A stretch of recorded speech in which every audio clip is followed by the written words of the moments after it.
नमस्कार साथियों, जय हिंद। आप सभी का स्वागत है द प्लेटफॉर्म एकेडमी में। आइए हम लोग इस सेशन में क्लास 10th के जो एक्सरसाइज 1.2 है उसको उसके जितने भी सवाल हैं उसको हम लोग यहाँ पे सॉल्व करेंगे। उसमें सारे सवालों को प्रूफ करना रहता है, जैसे under root 2, under root 3, under root 5, under root 6, ये जो भी है अंडर रूट में, और चाहे किसी अंडर रूट में डाल के और कोई जोड़ में कोई पूर्णांक पूर्ण संख्या दे दिया है और उसको कहेगा कि आप लोग सिद्ध कीजिए कि यह एक अपरिमेय संख्या है।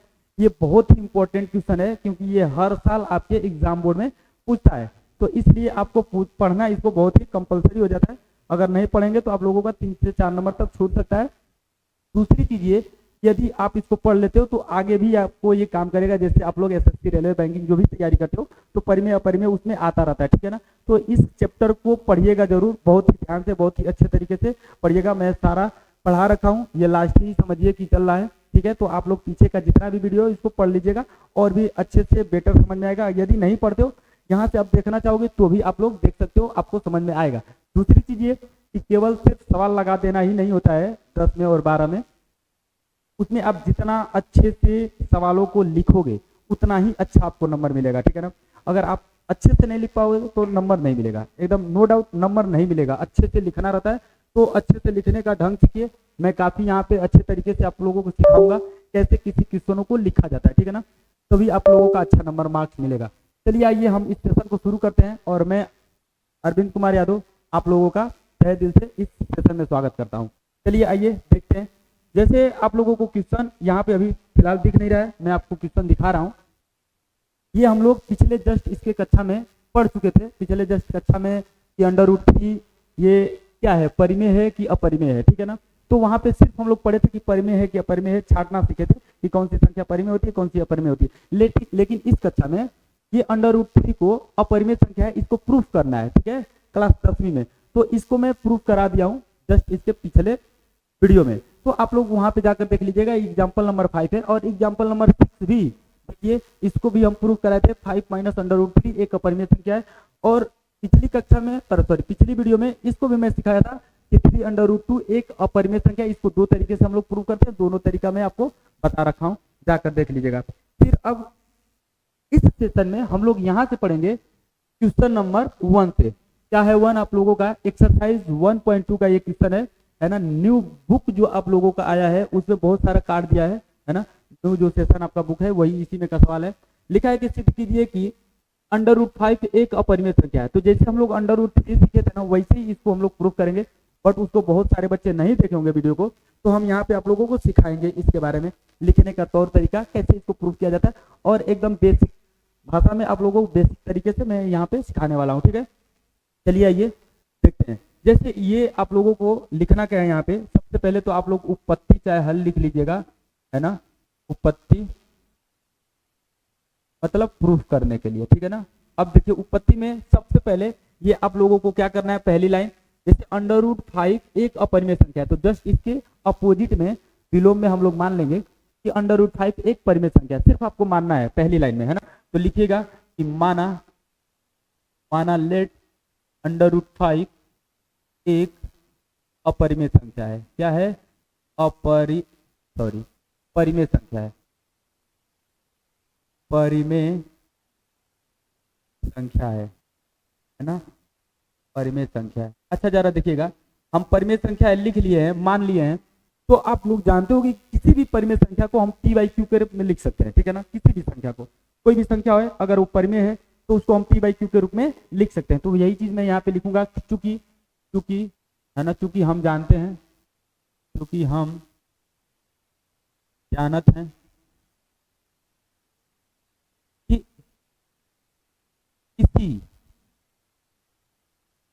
भी परिमेय संख्या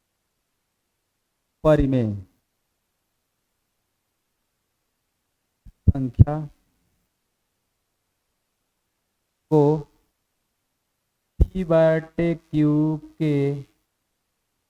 के रूप में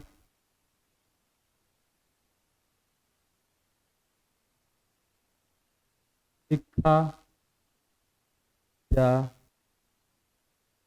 सकता है, ठीक है ना। भाषा सही होगा। हम जानते हैं कि किसी भी परिमेय संख्या को p/q के रूप में लिखा जा सकता है, ठीक है ना, चाहे लिख सकते लिखते हैं जहाँ वेयर जहाँ Q not equal to zero, जहाँ Q not equal to zero मतलब क्यू जीरो के बराबर नहीं होना चाहिए। जो पी बाई क्यू के रूप में लिखेंगे ना, जो ये हर में डिनोमिनेटर में जो आप लोगों का क्यू है ये जीरो के बराबर नहीं होना चाहिए, ठीक है ना। इतनी चीज आप लोग लिख लिए। तो अब हम लोग लिखेंगे अतः ये अंडर रूट 5 जो है इसको हम लोग लिख देंगे पी बाई क्यू के रूप, है ना। इसको हम लिख देंगे पी बाई क्यू के, देखो ये परिमेय संख्या तो इसको पी बाई क्यू के रूप में लिख सकते हैं, पी बाई क्यू के रूप में लिख दिया, ठीक है ना। अच्छा, अब अच्छा लगाने के लिए कुछ अच्छा लगाया भी जाता है ना। जैसे आप लोग अपने आप को अच्छा लगाने के लिए क्या करते हो, फेयर लवली पोतते हो, है ना। इसी तरह इसको भी हम लोग पोतेंगे कुछ, है ना, लिपेंगे पोतेंगे तो भी तो अच्छा लगेगा। देखो इस लाइन में ही हम चाहते तो ये जो लाइन लिखने वाला है इधर इसी लाइन में निपटारा कर दिए होते उसका, लेकिन इधर साइड में लिखेंगे थोड़ा सा अच्छा लगे, है ना, देखने में थोड़ा सा सुंदर लगे। जैसे आप लोग अपने देखने के लिए सुंदर लग क्या करते हो, तो पोतते पाते हो, इसी प्रकार इसको भी हम लोग क्या करने वाले हैं, लिखने वाले हैं यहाँ पे कि यहाँ चाहे पी तथा क्यू एक पी तथा क्यू एक पूर्णांक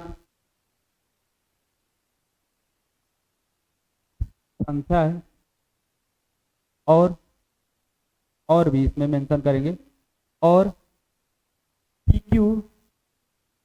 क्यू एक अभाज्य मतलब को प्राइम नंबर सअभाज्य संख्या है। पी क्यू एक अभाज्य सअभाज्य संख्या सअभाज्य संख्या है, ठीक है ना। इसलिए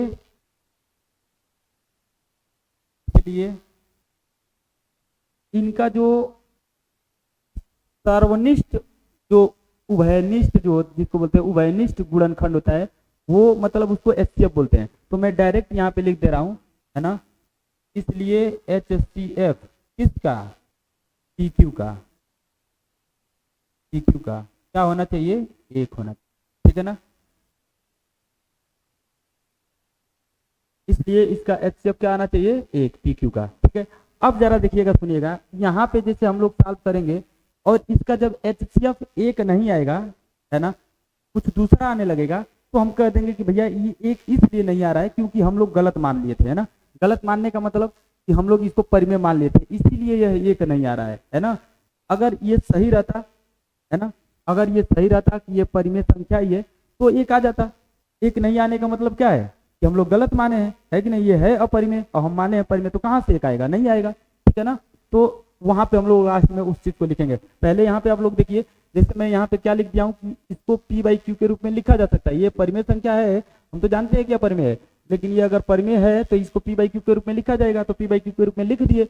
अब यहाँ पे मैं लिखा हूँ कि पी तथा क्यू एक पूर्णांक संख्या है, ये एक पूर्णांक है। पूर्णांक का मतलब दशमलव में नहीं होता है, माइनस में हो सकता है, जीरो हो सकता है और प्लस में संख्याएं हो सकती है ना। जैसे 1 2 3 4 5 6 7 8 9, जैसे -1 2 3 4 5 6 7 8 9 जीरो, ये हो सकता है लेकिन दशमलव में नहीं होगा। तो यहाँ पे दशमलव में ये संख्या है नहीं। दूसरी चीज ये कि क्यू जीरो नहीं है, ऊपर वाला जीरो हो सकता है लेकिन क्यू जीरो नहीं है। यहाँ पे हम लिखे हैं कि जहाँ Q not equal to zero है, ठीक है। इस प्रकार से ये आप लोगों को समझ में आ रहा होगा। तो ये सारी चीजें जो भी हैं यहाँ पे मैं लिख दिया हूँ, और ये भी लिख दिया हूँ कि इसका उभयनिष्ठ गुणनखंड यानी कि जो एचसीएफ होता है वो एक होता है, ठीक है ना। कब, पीक्यू का, है ना, इस पीक्यू का। तो अब हम यहाँ पे क्या करने वाले हैं, दोनों पक्षों का वर्ग करने वाले हैं। लिखेंगे दोनों के आगे सॉल्व करेंगे तो दोनों पक्षों का वर्ग करने पर, वर्ग करने तो जरा देखिए वर्ग करेंगे तो √5 का स्क्वायर होगा। इसी प्रकार p बटे में q का वर्ग करेंगे तो होल स्क्वायर होगा। ये वर्ग जानते ही हो 5 हो जाएगा, है ना, रूट हट जाएगा, स्क्वायर रहता है तो रूट हट जाता है, जो संख्या रहता है वही लिखा जाता है। कोई भी संख्या, जैसे रूट में मान लो कि रूट में क्या है, रूट में आपका 4 है, तो रूट में 4 मतलब उसका वर्ग करोगे तो क्या आ जाएगा 4, √4 का वर्ग करोगे 4, लेकिन स्क्वायर रूट खाली है तो वो 2 होगा, ठीक है। अगर जैसे मान लो रूट में 8 है तो रूट में 8 का वर्ग करोगे तो क्या होगा 8 होगा, ठीक है, ऐसे ही। तो यहाँ पे ये 5 हो गया और p² ब्रैकेट हटाएंगे तो ये नीचे वाला का क्यू स्क्वायर। अब देखो इसको इधर लेकर आते हैं तो 5q² बराबर पी स्क्वायर। तो हम क्यू स्क्वायर को इधर ही रहने देते हैं और 5 को इधर लेकर आ जाते हैं तो 5² बटे में p² बटे में 5 हो जाएगा। अब सुनिएगा ध्यान से, यहाँ पे जानने वाला चीज यही है कि देखो ये पूर्णांक है ना, क्यू क्या है पूर्णांक है, पी क्या है पूर्णांक है। यदि पूर्णांक का मतलब जैसे मान लेते हैं 4 है, मान लेते हैं कि 5 है, मान लेते हैं कि 6 है, तो इन पूर्णांकों का वर्ग करोगे, इन पूर्णांकों का आप वर्ग करोगे तो क्या होगा 16 होगा, क्या होगा 25 होगा, यहाँ पे क्या होगा 36 होगा। ऐसे ही आएगा ना वर्ग करने पे। तो ये पूर्णांक ही तो आ रहा है कि नहीं पूर्णांक। तो अगर पूर्णांक का वर्ग करेंगे तो पूर्णांक ही आएगा, जाहिर सी बात है। ये भी पूर्णांक का वर्ग कुछ होगा तो वर्ग करेंगे तो पूर्णांक ही देगा, पूर्णांक देगा। लेकिन सुनिए ध्यान रखिएगा, ये पूर्णांक है तो पूर्णांक के बराबर पूर्णांक, ठीक है ना। यानी कि इसको जब हम भाग करेंगे ना, भाग करेंगे तो पूर्णांक ही आएगा, ठीक है ना। कट पीट के क्या आएगा पूर्णांक। अब जरा सुनिएगा ध्यान से, ये p² 5 से विभाज्य तभी तो पूर्णांक के बराबर पूर्णांक होगा। सोचिएगा ध्यान से, ये p² 5 से विभाज्य होगा यानी कि कट जाएगा पूरा पूरा तो पूर्णांक देगा, तो वही तो हम पूर्णांक के बराबर लिखेंगे। बराबर क्यों है, क्योंकि ये बराबर पूर्णांक है तो बराबर होगा ये, ठीक है ना, किसी भी हर हालत में बराबर होगा। तो ये कटेगा पीटिएगा तो क्या आएगा पूर्णांक, क्यों, क्योंकि इधर पूर्णांक है तो पूर्णांक के बराबर में है तो पूर्णांक आएगा। बात समझिएगा ध्यान से। अब जब ये सोचिए कि p² 5 से विभाज्य है, p² 5 से विभाज्य है तो क्या p 5 से विभाज्य नहीं होगा, बिल्कुल होगा। सुनिए देखिए ध्यान से, जैसे 5² हम कह रहे कि 5 से विभाज्य है, एगो 5 है, जानते हो ना कि गुना में 2 गो 5 है, क्योंकि 5² है तो 5 × 5, तो एगो 5 कट जाएगा तो एक 5 बचेगा। तो क्या हम 5 को 5 से भाग दें, स्क्वायर हटा दें तो 5 से 5 नहीं कट जा रहा है एक बार में, बोलिए कट रहा है ना। जैसे मान लेते हैं कि हम कह दें कि 25 का स्क्वायर 5 से विभाज्य है, तो क्या ये स्क्वायर हटा देंगे 25 सिर्फ लिख देंगे तो 5 से नहीं कट जाएगा, बिल्कुल कट जाएगा। जब ये भाग जा रहा है तो इसका स्क्वायर हटा दोगे ना तो भी भाग जाएगा पूरा पूरा, यानी कि पूरा। आप सब समझ में आ गई होगी हमको जहां तक उम्मीद है। अब यहाँ पे समझिएगा ध्यान से, समझिएगा। तो हम लिखेंगे कि अब इसको थोड़ा सा मैं ऊपर कर देता हूँ, स्क्रीनशॉट लेना चाहते हैं तो ले सकते हैं, नहीं तो फिर मैं स्क्रीनशॉट इसको आपको दूंगा, है ना, टेंशन मत लीजिएगा। देखिए अब यहाँ पे हम लिखेंगे कि चूंकि p² 5 से विभाज्य है, 5 से विभाज्य है, इसलिए p भी 5 से विभाज्य होगा, इसलिए p भी 5 से विभाज्य होगा। अतः p बटे में 5 कटेगा तो कुछ आएगा, पूर्णांक ही आएगा, जाहिर सी बात है, कटेगा तो पूर्णांक ही आएगा। जैसे 25 को 5 से काटेगा तो 5 आया था, 5 आएगा। जैसे 5 को 5 से काट दिए तो एक पूर्णांक ही आ रहा है, वैसे ये भी कटेगा तो पूर्णांक ही आएगा। तो ये का आएगा हमको क्या पता, बताइए ये p क्या है, हमको की पता है कि p का है, कुछ नहीं पता है। तो नहीं पता है तो मैं कोई कांस्टेंट वैल्यू ले लेता हूं, तो कांस्टेंट हम इसको k या चाहे c1 जो भी मानना है मान लीजिए। हम मान लेते हैं कि c1 ये कोई कटा है, c1 आया, c भी मान सकते हो। आगे जब जाओगे आप लोग तो कुछ ऐसे और आने वाला है तो उसको हम लोग वहां पे c फिर मानेंगे, तो फिर अलग अलग करने के लिए c1 और c2 कर लेंगे, ठीक है ना, आगे बताएंगे। अभी फिलहाल यहाँ पे मैं c1 माना हूँ, बस इतना ही सोचिए, c1 मान लिया हूँ, कटा है c1 आया है, ठीक है। अब जरा इसको मैं इधर करता हूँ तो p बराबर इस 5 को इधर कीजिए तो 5c1 आएगा, ठीक है ना। अब इसको मैं इक्वेशन बना लेता हूँ, है ना, माना ये इक्वेशन क्या है सेकेंड है और ये इक्वेशन हम 1 मान ले रहा है। ये माना इक्वेशन क्या है फर्स्ट है और ये हम मान ले रहे हैं कि इक्वेशन ये सेकंड है, ये हम मान लिए कि फर्स्ट और सेकंड है, ठीक है ना। अब सुनिएगा ध्यान से, हम इसी चीज को लिखेंगे कि समीकरण 1 में समीकरण किसका 2 का मान रखने पर, ठीक है।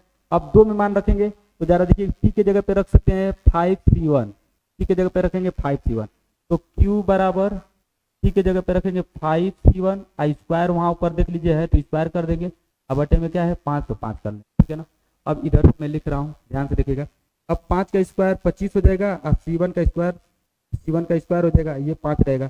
तो q बराबर हम लिखेंगे 25 इस ढंग से लिख देना, 25 C1 का स्क्वायर बटे में 5, तो 5 से 25 कट जाएगा है ना, 5 बार में, तो Q बराबर आ जाएगा 5C1 का, ठीक है।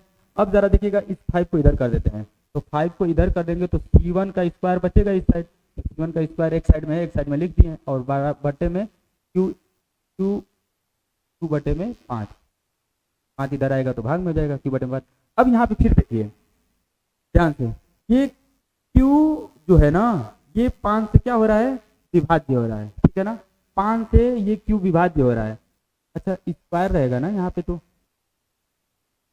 ध्यान देखिए यहाँ पे स्क्वायर रहेगा, छोड़ दिया, तो यहाँ पे Q स्क्वायर रहेगा, ठीक है ना, यहाँ पे भी Q स्क्वायर, यहाँ पे भी Q स्क्वायर, ठीक है, थोड़ा सा छोड़ दिया हूँ Q स्क्वायर क्यों, क्योंकि इसमें वैल्यू रख रहे थे, इधर ध्यान नहीं दिए हैं, तो ये Q स्क्वायर है, तो यहाँ पे वैल्यू इसका उठा के इसमें रखें तो Q स्क्वायर बराबर, और P के जगह पे ये वैल्यू उठा के रख दिया हूँ, तो स्क्वायर बटे में 5।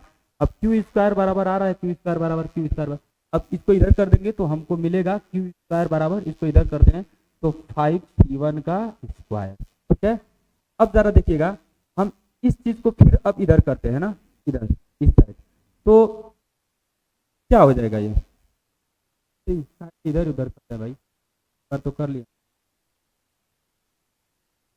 अब जरा देखिए ये यही पे रहेगा, हम यहाँ पे लिखेंगे चूंकि क्या Q स्क्वायर 5 से विभाज्य है,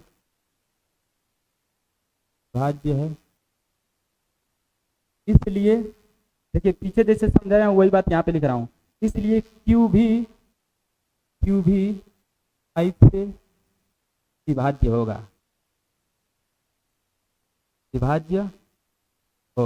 ठीक है ना। अतः क्या Q बटे में 5, देखो लिखा हो ना कि Q 5 से विभाज्य होगा, तो हम Q 5 से विभाज्य करेंगे तो क्या आएगा, कुछ कांस्टेंट पद आएगा, है ना, तो कुछ कांस्टेंट हम लिख देते हैं कि C2 आएगा, जैसे यहाँ पे C1 आया था, जैसे C माने थे, तो अब वही बात बता रहा था कि यहाँ पे C यहाँ पे C, तो अलग अलग करने के लिए हम C1 और C2 यहाँ पे मान लेंगे, ठीक है ना, यहाँ पे C1 आया है, यहाँ पे C2 आया है, ठीक है। जब आप पहली बार हल करो तो नहीं पता चलेगा, जब 2 बार 3 बार हल करोगे तो आप लोगों को पता चल जाएगा कि आगे भी कुछ आने वाला है, तो यहाँ पे पहले ही मैं C1 मान ले रहा हूँ, इसको C2 कह दे रहा हूँ, ठीक है ना, ठीक है। अब जरा देखिएगा Q बराबर इस 5 को इधर करोगे तो 5C2, ठीक है, और इसको मैं समीकरण नंबर मान लेता हूँ 3, क्या मान लूंगा 3, ये भी हम लोग। अब ध्यान दीजिएगा यहाँ पे समीकरण 2 और समीकरण 3 को देखिए, समीकरण 3 है ये और ये समीकरण 2 है, P आया है 5C1 और Q आया है 5C2, यही आया ना, P आया है 5C1 और Q आया है 5C2, ये P और Q पूर्णांक है, पहले ही मैं बताया हूँ, यहाँ पे जरा देखिएगा P और Q पूर्णांक है, और P और Q एक सहभाज्य संख्या है ना, P और Q एक सहभाज्य संख्या, और जब सहभाज्य संख्या P और Q सहभाज्य संख्या है तो इन दोनों का HCF क्या आया है, एक आया है, तो यहाँ पे देखिए तो HCF एक मतलब उभयनिष्ठ गुणनखंड, मतलब उसमें दोनों में कॉमन क्या है, तो दोनों में कॉमन क्या है 5-5, यानी कि 5-5 HCF हो गया, है ना, 5 इसका क्या हो गया HCF, और आना क्या चाहिए 1, है ना, आना चाहिए 1, और आ गया यहाँ पे दोनों पे 5-5, यानी कि इसका HCF क्या हो गया 5, यानी कि ये भैया परिमेय संख्या ये नहीं है, जब परिमेय रहता तब तो ये एक आता, यानी कि है क्या अपरिमेय, जिसको हम प्रूव कर रहे हैं वो अपरिमेय है, इसीलिए एक नहीं आ रहा है, नहीं तो एक आ गया होता, ठीक है ना। तो हम यहाँ पे लिखेंगे कि अब इस चीज को लिखेंगे कैसे, देखिएगा ध्यान से, मैं इसको फिर से ऊपर उठा रहा हूँ और इसी के नीचे से यहाँ पे हम लोग लिखेंगे, है ना, ऐसे लिखेंगे समीकरण 3 तथा समीकरण 2 तथा 3, समीकरण 2 तथा 3 से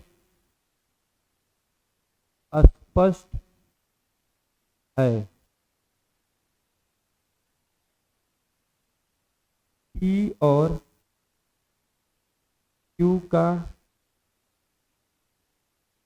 उभयनिष्ठ गुणनखंड, उभयनिष्ठ गुणनखंड मतलब HCF, उभयनिष्ठ गुणनखंड HCF क्या है 5 है,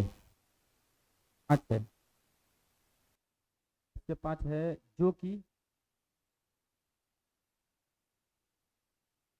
एक होना चाहिए, जो कि एक होना चाहिए। ऐसा विरोधाभास, विरोधाभास चाहे विरोधाभासी, ऐसा विरोधाभासी परिणाम, ऐसा विरोधाभासी परिणाम हमारी गलत अभिधारणा चाहे कल्पना, गलत अभिधारणा चाहे कल्पना, गलत कल्पना के कारण हुआ है। कि क्या क्या क्यों? कि √5 एक परिमेय संख्या है।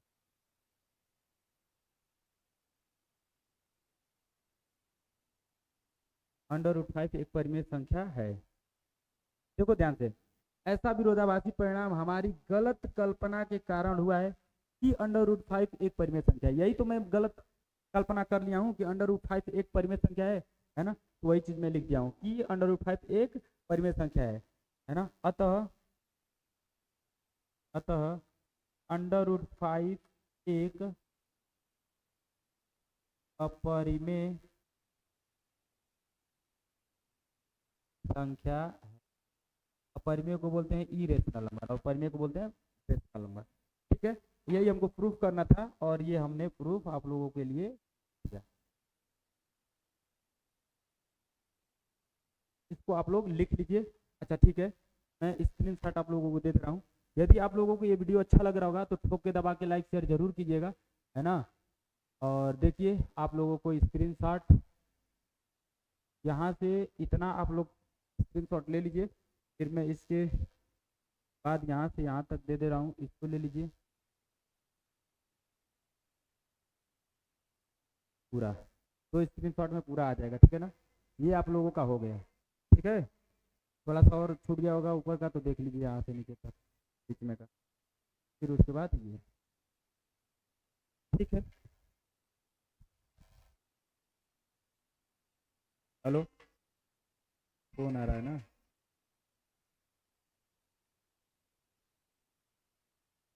इसका होगा देखिए नंबर ये। अब हम लोग नेक्स्ट चल रहे हैं। ठीक है, कौन से क्वेश्चन पे? पहला हो गया ना, दूसरा। दूसरा देखिए, दूसरा क्या सवाल है। कह रहा है कि सिद्ध कीजिए कि 3 + 2√5 एक अपरिमेय संख्या है। ये बहुत आसान है ना। इसको हम लोग सॉल्व करेंगे तो फिर वैसे ही उत्पत्ति,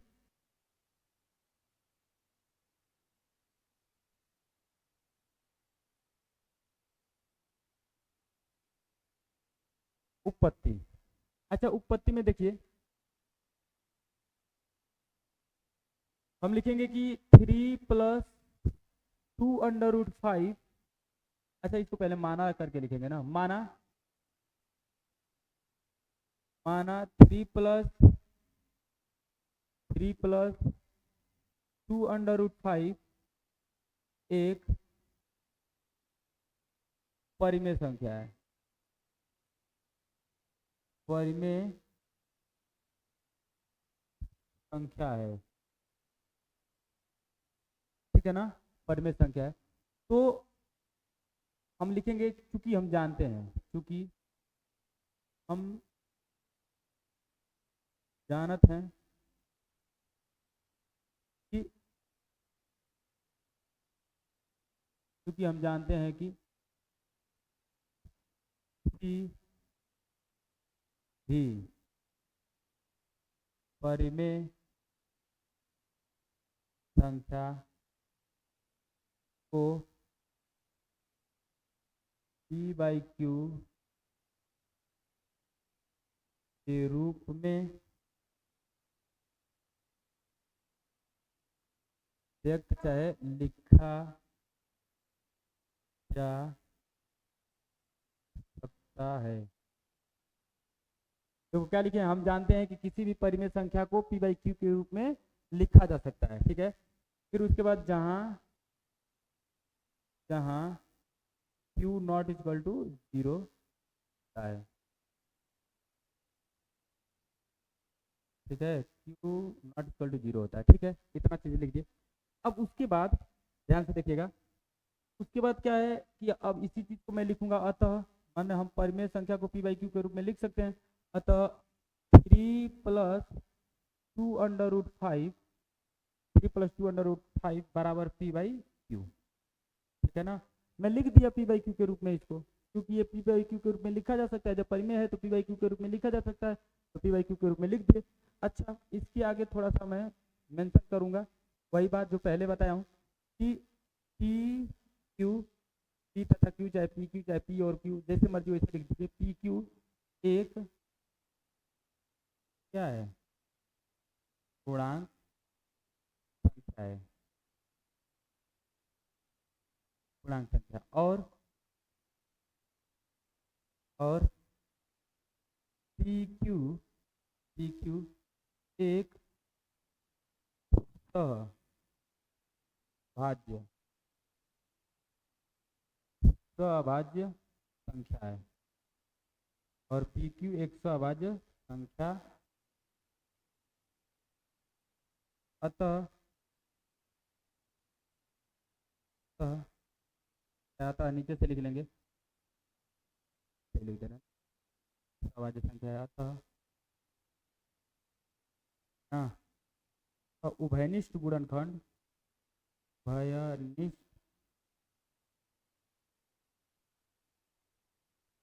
गुणनखंड, उभयनिष्ठ गुणनखंड मतलब HCF।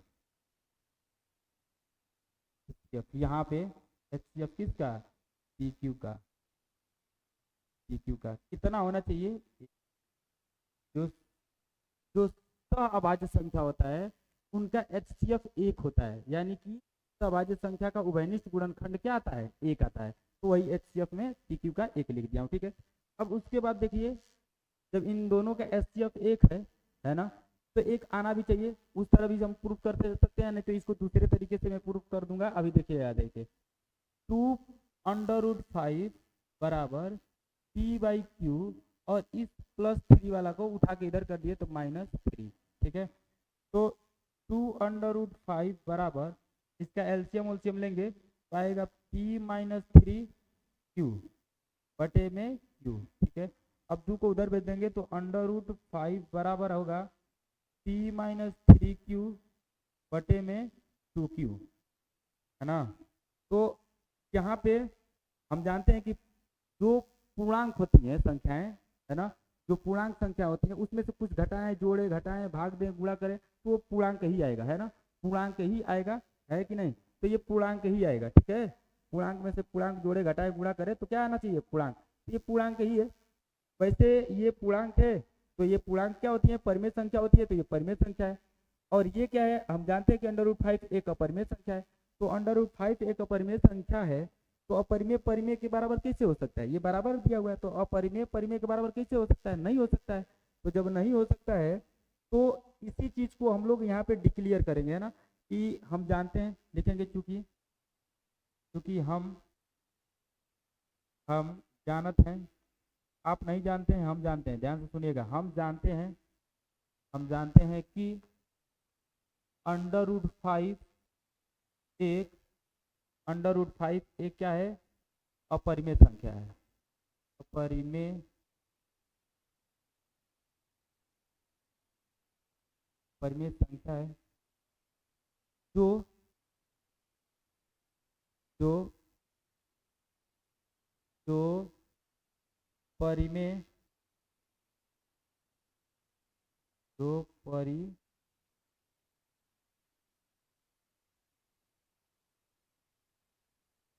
जो परिमेय किसके, P-3 क्यू बटे में 2 क्यू के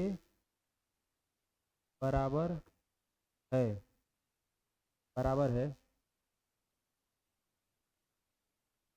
जो कदापि संभव नहीं है, कदापि संभव, है ना। देखिए ध्यान से, चूंकि हम जानते हैं कि √5 एक अपरिमेय संख्या है, जो परिमेय संख्या p-3q में 2q के बराबर है, जो कदापि संभव नहीं है। यहाँ पे देख ही पा रहे हो, ये इसको मन करे तो आप समीकरण भी लिख सकते हो, समीकरण 1 कह सकते हो, है ना। समीकरण 1 से, है ना, ये इसमें कहीं डाल सकते हो, जैसे हम डाल देंगे कहाँ पे, हम जानते हैं कि √5 एक अपरिमेय संख्या है ना, जो समीकरण 1 में परिमेय संख्या इसके बराबर है। यहाँ पे जो समीकरण ऐसे लिख सकते हैं, इसको थोड़ा सा और अच्छा हो जाएगा, जो समीकरण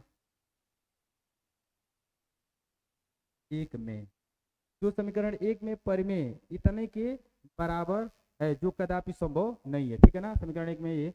अतः हम यहाँ पे अब लिखेंगे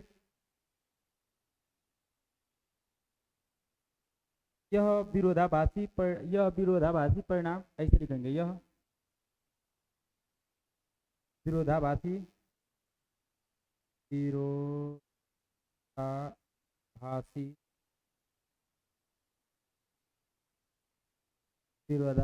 परिणाम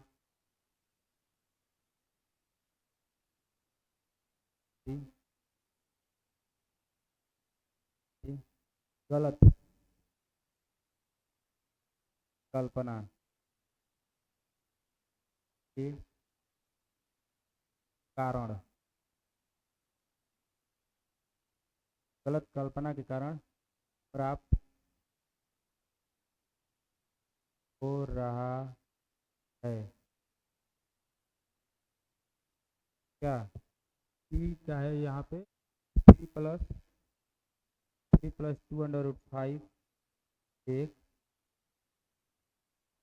परिमेय संख्या है, ठीक है, यही है। 3 + 2√5 एक परिमेय संख्या, यही हम गलत कल्पना किए थे। अतः लिख लेंगे अब, अतः क्या, हम अतः लिख लेंगे कि अतः 3 + 2√5 एक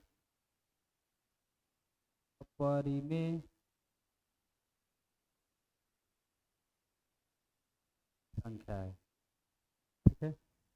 वो आप लोग लिख लीजिएगा, प्रूफ लिख लीजिएगा आप, ठीक है। इसका आप लोग स्क्रीनशॉट ले लीजिए और देख लीजिए, मैं हट जा रहा हूँ, और उसके बाद नेक्स्ट इसके आगे का हम लोग क्वेश्चन कर रहे हैं, ठीक है ना। यदि वीडियो अच्छा लग रहा होगा तो ठोक के दबा के लाइक शेयर जरूर कीजिएगा। चलिए इसको स्क्रीनशॉट ले लीजिए, आप लोग हट जा रहे हैं। चलिए आइए, आप लोग स्क्रीनशॉट ले लिए होंगे, ठीक है। तो ये आप लोगों को क्वेश्चन समझ में आया होगा, इसी के नीचे इसको लिखना है, ठीक है ना, इसके नीचे इस चीज़ को लिखना है, और ये जो है ना, ये जब मैं लिखा हूँ तो इसके सामने इस चीज़ को यहाँ पे रख देना है, ठीक है। चलिए आइए, अब हम लोग इसके जस्ट आगे वाला क्वेश्चन तीसरे को करते हैं और देखते हैं। ये जो तीसरे वाला सवाल है, ये आप लोगों का ये है, ठीक है ना। इसमें आप लोगों का 3 सवाल दिया हुआ, तीसरा में 3 है, और तीनों मतलब जैसे पिछला वाला लगाया हूँ वैसे ये भी लगेंगे, ठीक है ना। तो इसको हम लोग सॉल्व करेंगे। चलिए आइए तीसरे का पहला सॉल्व करते हैं, ठीक है ना। तो तीसरे का पहला हम लोग सॉल्व करेंगे यहाँ पे और देखेंगे। तो हम लोग लिखते हैं तीसरे के पहलू को ऐसे,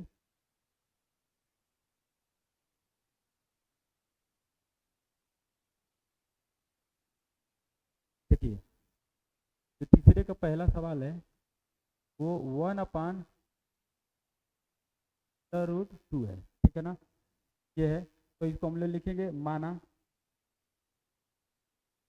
1/√2 एक क्या है, परिमेय संख्या है,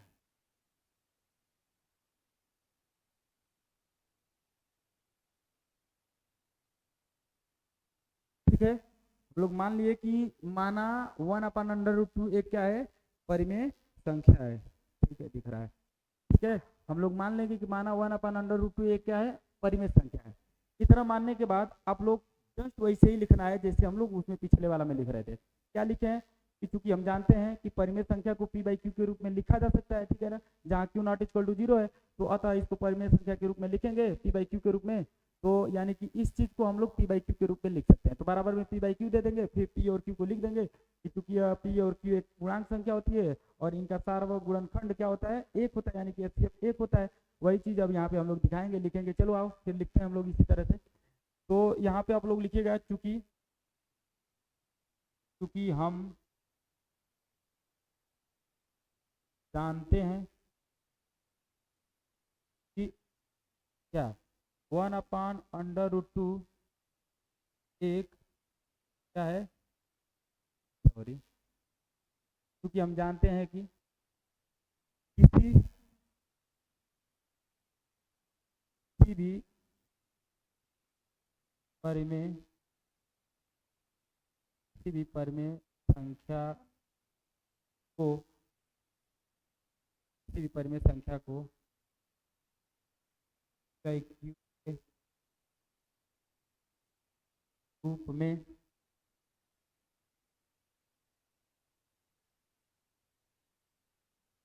लिखा जा सकता है। ठीक है, अतः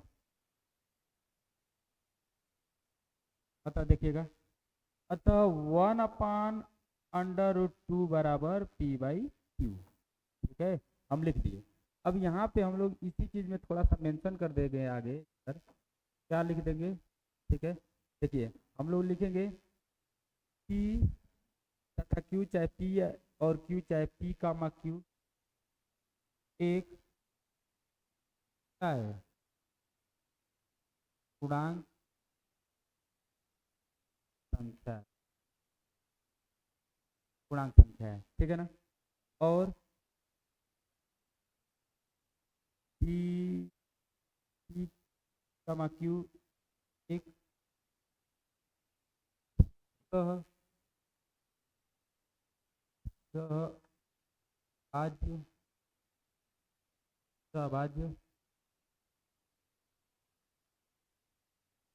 सभाज्य संख्या भी है, सभाज्य है, सभाज्य संख्या भी है, चाहे सभाज्य है, जो भी लिखना है लिख लीजिए, सभाज्य है।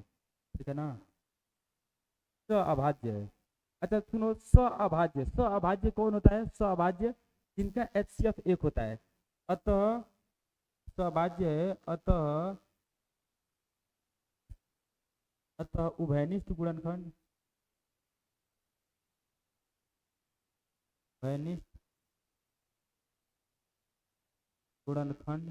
किसका, PQ का, यानी कि उभयनिष्ठ गुणनखंड यानी कि HCF, किसका, PQ का क्या होना चाहिए, एक।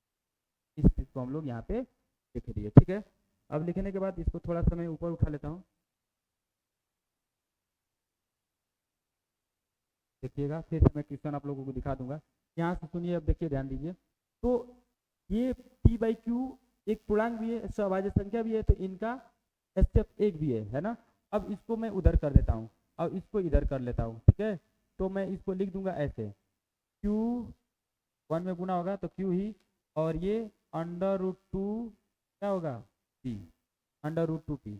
ठीक है, अब इन दोनों पक्षों का मैं वर्ग कर दे रहा हूँ, लिखेंगे दोनों पक्षों का वर्ग करने पर, बोथ साइड स्क्वायरिंग, वर्ग करने, तो वर्ग करेंगे तो Q का स्क्वायर बराबर √2 और P का स्क्वायर, तो Q का स्क्वायर बराबर √2 का क्या हो जाएगा, 2। अभी मैं पिछले वीडियो में बताया हूँ कि किसी भी संख्या पे वर्गमूल रहे, रूट रहे, है ना, तो स्क्वायर करोगे तो हटेगा, तो वही संख्या निकल कर आएगा जो उसके अंदर रहेगा, तो वही 2 आ जाएगा। और यहाँ पे P स्क्वायर, यानी कि आप P स्क्वायर बराबर लिख सकते हो, इधर आप 2 कर सकते हो, तो P स्क्वायर बराबर लिख सकते हो Q स्क्वायर बटे में 2, ऐसे, है ना। Q स्क्वायर बटे में 2 ये आएगा तो भाग में आ जाएगा। अब जरा देखिएगा, वही चीज मैं पीछे जब समझाया हूँ पिछला क्वेश्चन में कि Q स्क्वायर यहाँ पे 2 से विभाज्य है कि नहीं, Q स्क्वायर 2 से विभाज्य है। क्यों, क्योंकि ये पूर्णांक है ना, ये पूर्णांक है, और पूर्णांक के बराबर दिया हुआ है ना, ये भी पूर्णांक होगा तभी तो ये बराबर है, तो ये विभाज्य है ना। पूर्णांक आएगा कट के, यानी कि पूरा संख्या आएगा, तो जब Q स्क्वायर कट के पूर्णांक आएगा तो Q भी कट के पूर्णांक ही होगा, और कटेगा भी, है ना, यानी कि 2 से Q कटेगा, तो हम लिखेंगे इसी चीज को यहाँ पे, क्योंकि Q स्क्वायर 2 से कि क्यू स्क्वायर 2 से विभाज्य है, क्यू स्क्वायर 2 से विभाज्य है, इसलिए क्यू भी 2 से विभाज्य होगा।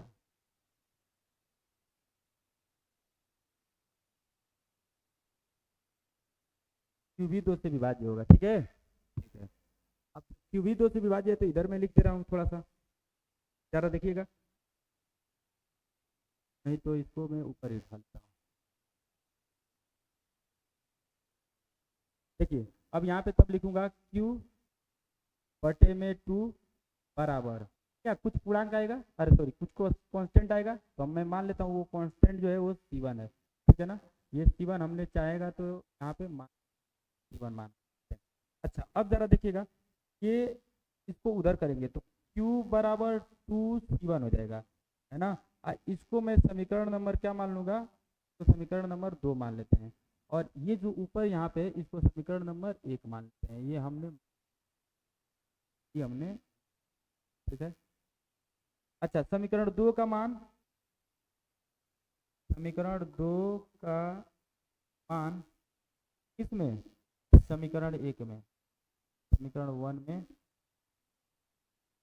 रखने, शुरू से देखिएगा पूरा समझ में आएगा, बीच से देखेंगे तो नहीं समझ में आएगा। देखिए अब यहाँ पे आप लोग ऊपर रखेंगे तो पी स्क्वायर बराबर, ये क्यू के जगह पे क्या रखेंगे 2C1, तो क्यू के जगह पे रखेंगे 2C1 का होल स्क्वायर बटे में 2, तो पी स्क्वायर बराबर 4C1 का स्क्वायर, स्क्वायर हटाओगे होगा बटे में 2, 2 से 4 कटेगा 2 बार में, तो आप लोगों का आ जाएगा, क्या आ जाएगा, स्क्वायर बराबर क्या 2C1 का स्क्वायर बराबर 2C1 का स्क्वायर। ठीक है, अब इधर से लोग करते हैं,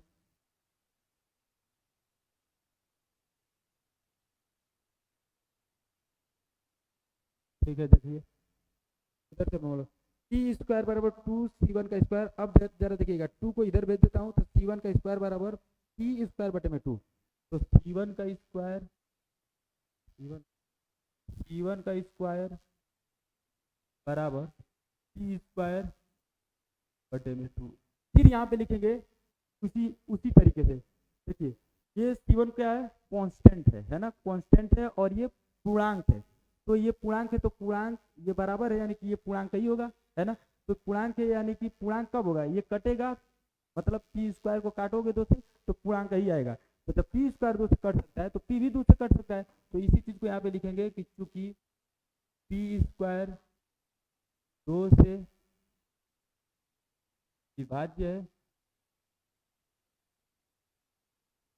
इसलिए पी भी 2 से विभाज्य होगा। ठीक है, तो 2 से विभाज्य होगा, तो अब हम लोग यहाँ पे लिख देंगे कैसे, जरा देखिएगा, लिखेंगे कि क्या बटे में 2, मतलब p भी 2 से विभाज्य होगा तो p को 2 से काटेंगे तो कुछ कटेगा तो कुछ आएगा, जैसे कांस्टेंट तो वो उधर C1 माने थे तो इधर हम C2 मान लेंगे, और इसको हम समीकरण नंबर 2 दे देंगे कि ये भी हम लोग समीकरण नंबर 2 मान। ठीक है, अरे तो समीकरण नंबर 3 हो जाएगा, समीकरण 3 हो जाएगा। ठीक है, अच्छा ठीक है, अभी इसको नहीं मानेंगे, इसको जब इधर लेकर आएंगे p बराबर 2C2, तो आप लोगों का ये आ जाएगा, इसको मान लेंगे समीकरण नंबर 3। ठीक है, बस हमारा दिमाग ना साइड पे जा रही है, साइड भागने के लिए अब सारा सिस्टम कट गया, वीडियो को रोकना है, नया वीडियो स्टार्ट करना ताकि भागेगा भी, कोई दिक्कत नहीं आएगी। देखिए अब इधर यहाँ पे क्या होगा, समीकरण 3 है और ये देखिए समीकरण 2 कहीं लिखे, ये समीकरण 2 है, तो ये जरा देखिएगा Q बराबर 2C1 और P बराबर 2C2, दोनों में उभयनिष्ठ कॉमन क्या निकल कर आ रहा है 2, और होना क्या चाहिए 1, है कि नहीं। दोनों में देखो P और Q पूर्णांक है, मैं लिखा ही हूँ पीछे कि P और Q पूर्णांक है ना, और P और Q एक सभाज्य संख्या भी है, तो P और Q का HCF एक होना चाहिए, और यहाँ पे HCF क्या आ रहा है, 2 आ रहा है, दोनों में कॉमन उभयनिष्ठ क्या है ना, 2 है, तो यानी कि इसका HCF 2 आ रहा है, इसलिए इसलिए यह एक परिमेय संख्या ना होकर अपरिमेय संख्या हो जाएगा। तो इसी चीज को मैं यहाँ पे लिखूंगा, समीकरण समीकरण 2 तथा 3 से अस्पष्ट अस्पष्ट है, ठीक है। तो अस्पष्ट है, क्या स्पष्ट है कि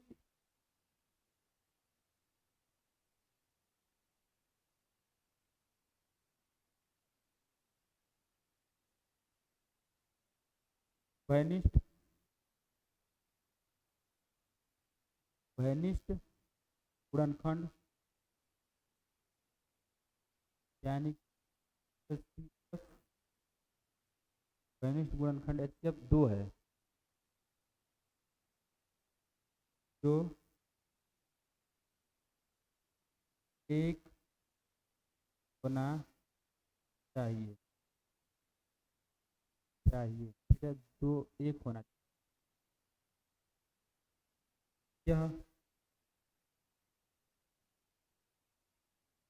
यह विरोधाभासी परिणाम की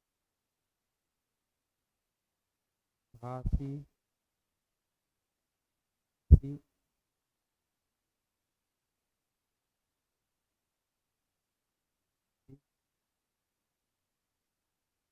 गलत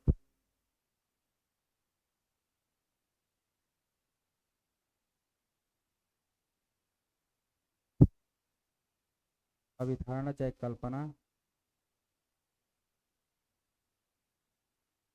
के कारण प्राप्त हो रहा है कि क्या तू क्या है क्वेश्चन देख लेते हैं। मान लिया है अभिधारणा 1/√2 देखिएगा ध्यान से कि 1/√2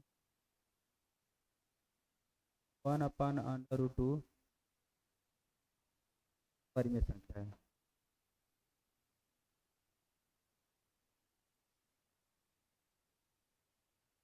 है ना। देखिए ध्यान से 1/√2 एक परिमेय संख्या, ये हमने मान लिया है गलत तरीके से। अतः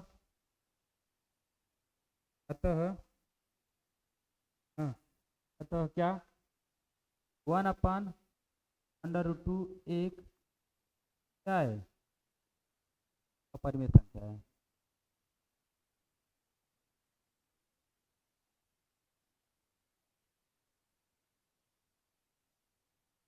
ठीक है, इसको आप लोग नोट कर लीजिएगा। देखिए यहाँ पे सुनिएगा, समीकरण 2 और समीकरण 3 से स्पष्ट है कि उभयनिष्ठ गुणनखंड HCF 2 है, ठीक है ना। उभयनिष्ठ गुणनखंड HCF क्या है, 2 है, जो कि एक होना चाहिए। यह विरोधाभासी परिणाम हमारी गलत कल्पना के कारण प्राप्त हो रहा है कि क्या गलत कल्पना कर ली है कि 1/√2 एक परिमेय संख्या है ना, ये गलत हमने मान लिया कि 1/√2 एक परिमेय संख्या है ना। अतः 1/√2 एक परिमेय संख्या है, ऐसे आप लोग लिख लीजिएगा, एकदम परफेक्ट है, ठीक है। आप लोग इसका स्क्रीनशॉट लीजिए, चलिए मैं स्क्रीनशॉट आप लोगों को दे देता हूँ, और स्क्रीनशॉट लेकर आप लोग नोट डाउन कर लीजिएगा। अब इसके आगे हम लोग नेक्स्ट सवाल करेंगे। देखिए ये तीसरे का आप लोगों का है कौन था, पहला सवाल, ठीक है। यहाँ तक आप लोग स्क्रीनशॉट ले लीजिए, उसके बाद हम लोग यहाँ से यहाँ तक ले लीजिए, ठीक है, यहाँ तक ले लीजिए जो भी आ रहा है, फिर आप थोड़ा सा बढ़ा दे रहे हैं, फिर इसको भी ले लीजिए, ठीक है। कि आप लोग जाके घर पे नोट डाउन कर लीजिएगा, घर ही पे होंगे जैसे भी होंगे, इसको नोट डाउन करिएगा। नोट डाउन करने के बाद आगे जस्ट इसके हम लोग देखेंगे क्वेश्चन 3 का दूसरा, ठीक है। हट जा रहा हूँ थोड़ा सा, और आप लोगों को लेना होगा, देखिए तीसरा यही है, इसी का सवाल है दूसरा, 7/5। इसको हम लोग को सिद्ध करना है कि यह एक अपरिमेय संख्या है, इसको हम लोग प्रूफ करेंगे 7/5 को। चलिए देखिए दूसरा सवाल है दूसरा सवाल है 7√5। तो हम लोग उत्पत्ति में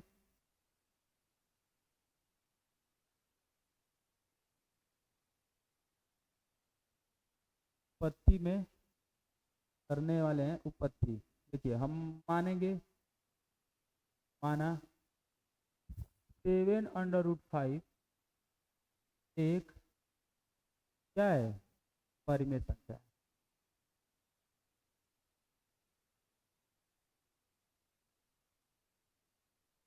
हमको सिद्ध करना है कि परिमेय संख्या है, सिद्ध करना क्या परिमेय संख्या है, तो हम मान लेंगे इसके उल्टे क्या, परिमेय संख्या। ठीक है, सिद्ध करना है क्या, अपरिमेय संख्या है, तो हम इसका जस्ट उल्टा मान लेंगे कि क्या एक परिमेय संख्या है, मान लिए। फिर उसके बाद हम लोग लिखेंगे चूंकि कि हम जानते हैं कि 7 सॉरी कि हम लोग जानते हैं कि किसी भी परिमेय संख्या, किसी भी परिमेय संख्या को P/Q के रूप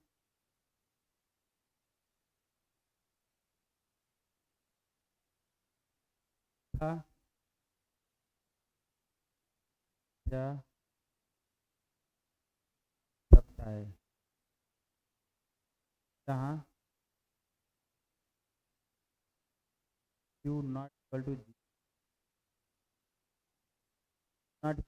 जीरो है। ठीक है, अच्छा, अतः जब हम P/Q के रूप में लिख सकते हैं, अतः 7√5 बराबर क्या होगा, P/Q होगा। ठीक है, अब इस चीज को हम लोग आगे लिख, अच्छा इधर लिख सकते हो, मेंशन कर सकते हो इसमें क्या, चूंकि तथा Q चाहे P और Q तथा Q एक पूर्णांक संख्या है और Q एक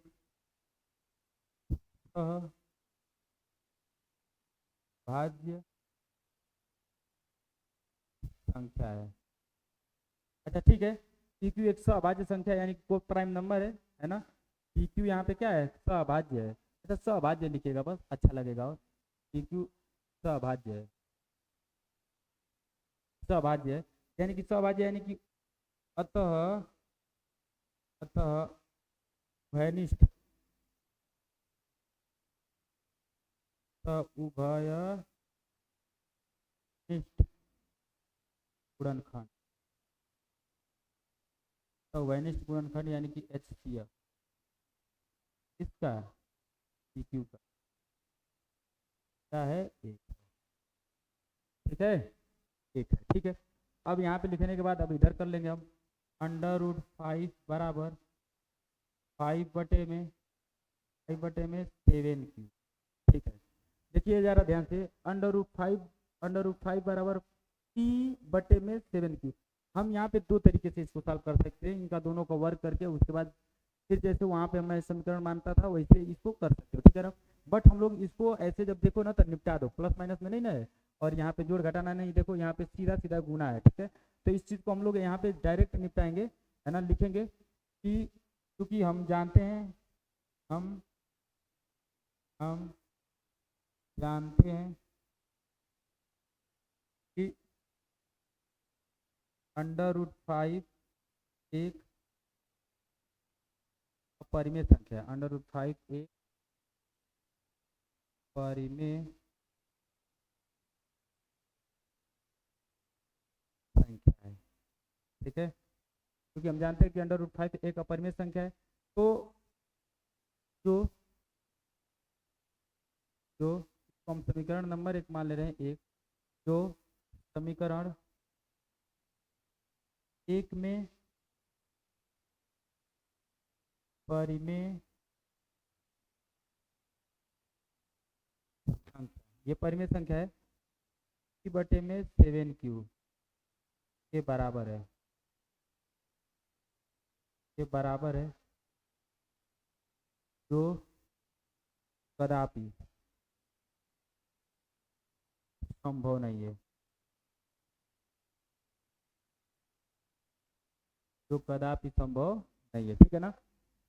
अब जब संभव नहीं है तो यानी कि यह एक क्या है, अपरिमेय संख्या है। अच्छा देखो इसको कैसे लिखेंगे, अतः, अच्छा चाहिए ऐसे लिख देंगे, यह यह विरोधाभासी, यह विरोधाभासी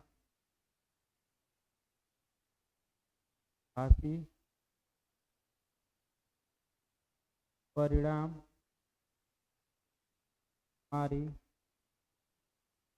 गलत कल्पना, गलत कल्पना के कारण प्राप्त हो रहा है।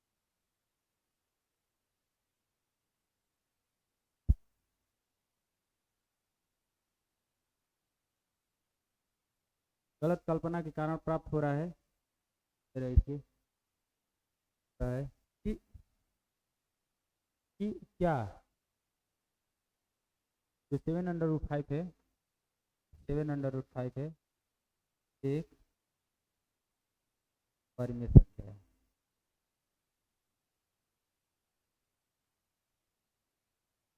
यही तो हम गलत कर लिए हैं कि 7/5 को क्या मान लिए, एक परिमेय मान लिए। अतः लिखेंगे, अतः 7/5 एक परिमेय संख्या है।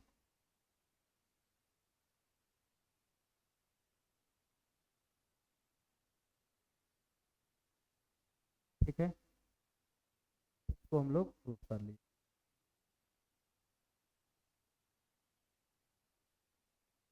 ठीक है, इस चीज को आप लोग एक बार नोट डाउन कर लीजिए और फिर हम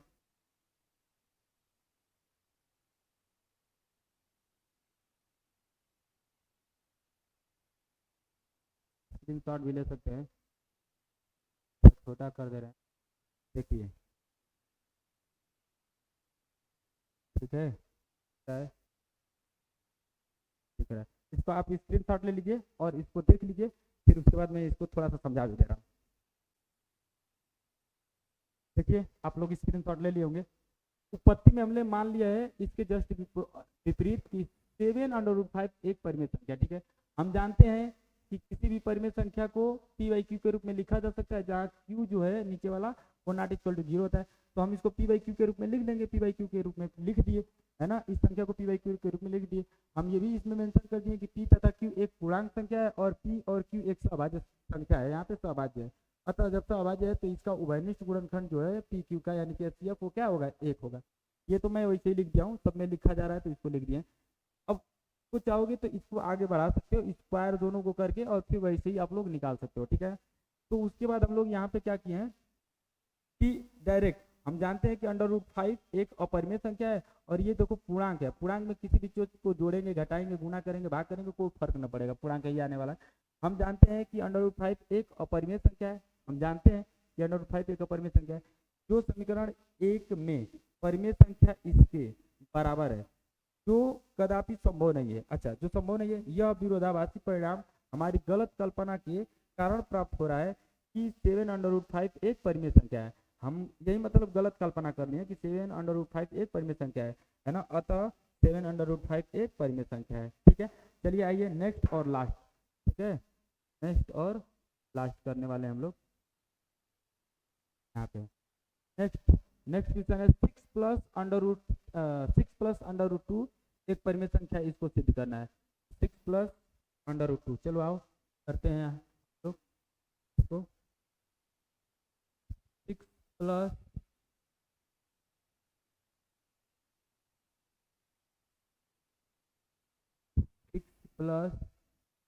√6 +√2, 6 + √2, ठीक है ना। इसको हम लोग को सिद्ध करना है कि अपरिमेय संख्या है। तो आइए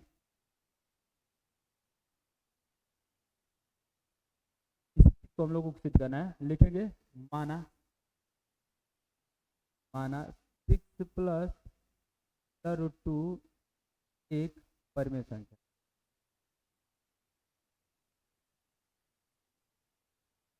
परिमेय संख्या है, ठीक है। मान लेंगे ना, मानने में क्या जाता है भैया, मानेंगे हम लोग कि 6+√2 एक क्या है, परिमेय संख्या है। इसको मानने के बाद हम लोग क्या लिखेंगे, क्योंकि हम लोग जानते हैं, क्या जानते हो, देखिए, क्योंकि हम जानते हैं कि कि क्या किसी भी परिमेय चाहे चूंकि हम जानते हैं कि परिमेय संख्या को P/Q के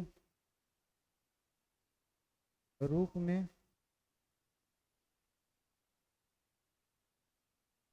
लिखा जा सकता है, ठीक है ना, P/Q के रूप में लिखा जा सकता है, ठीक है। तो अतः जहाँ लिखेंगे, जहाँ Q नॉट इक्वल टू 0 है, ठीक है। अब जरा देखिएगा, अतः करके लिखेंगे, अतः 6+√2 बराबर क्या है, P/2 है, लिख लीजिए, ठीक है। अब लिखेंगे √2 बराबर 6, √2 बराबर P/Q -6, ठीक है। √2 बराबर, थोड़ा सा इसको सॉल्व करेंगे तो P-6Q/, अच्छा ये भी आप लोगों का परिमेय संख्या है, इसको हम लोग मान लेंगे। तो हम लोग क्या करेंगे,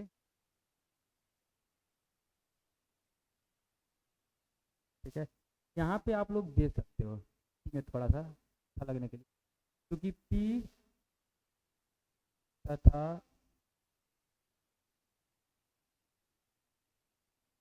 अंक संख्या और PQ एक भाज्य सभाज्य सभाज्य भी सभाज्य है ना। अतः जब सभाज्य है तो हम डायरेक्ट लिखते हैं HC, इसका PQ क्या होगा, एक, ठीक है, ठीक है, लिख दिए। अब जरा देखिएगा, हम लिखेंगे, हम जानते हैं, हम जानत हैं, हम जानते हैं, क्योंकि हम जानते हैं कि √2 एक क्या है, √2 एक, सॉरी, परिमेय संख्या है,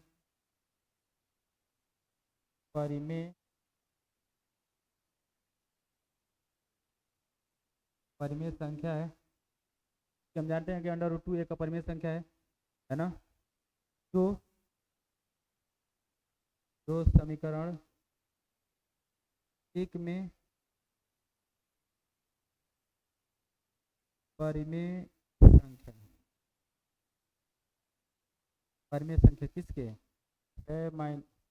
P-6Q/में के बराबर है,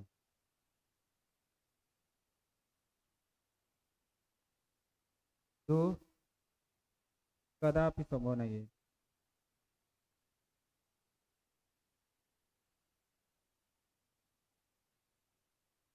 जो कदापि संभव नहीं हो सकता है। यह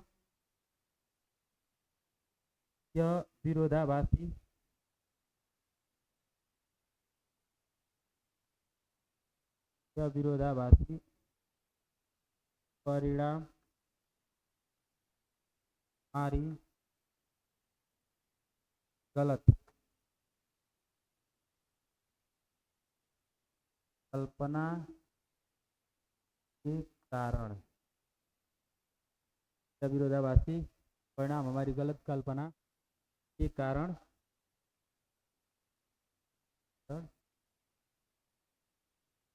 प्राप्त हो रहा है कि क्या 6 plus under root 2 plus under 2 एक परिमेय संख्या है। अतः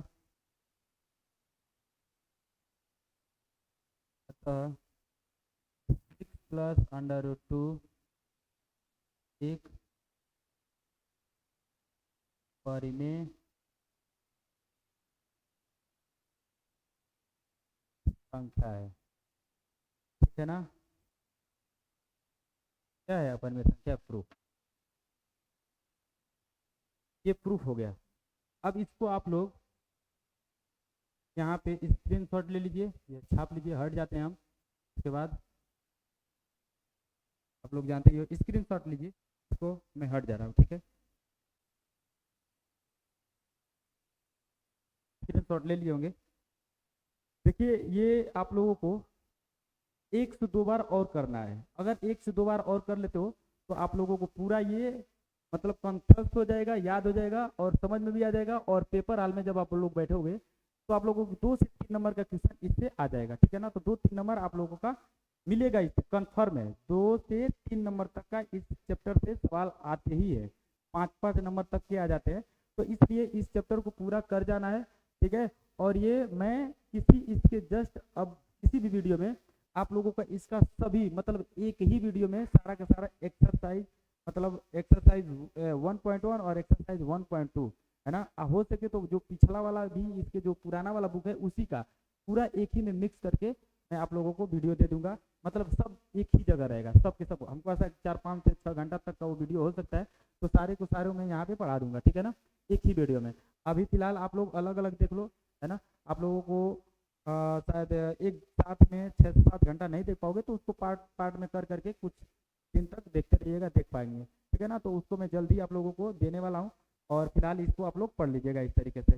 चलिए नेक्स्ट वीडियो में मिलते हैं, तब तक के लिए जय हिंद, धन्यवाद। और मेरे प्यारे दोस्तों आप लोगों से मैं एक रिक्वेस्ट करूँगा, यहाँ पे जो भी मतलब पढ़ेंगे कंटेंट एकदम शुद्धतम रूप से पढ़ेंगे, शुद्ध पढ़ेंगे, कंटेंट बढ़िया मिलेगा आप लोगों को। इसलिए इस चैनल को सब्सक्राइब करके रखिएगा और किसी अपने फ्रेंड सर्किल में भी और चाहे किसी फ्रेंड को भी भेजना है तो इस वीडियो को आप लोग भेज दीजिएगा और चैनल को थोड़ा सा प्रमोट करवाइए आप लोग, ठीक है। नेक्स्ट वीडियो मिलते हैं, तब तक जय हिंद, धन्यवाद।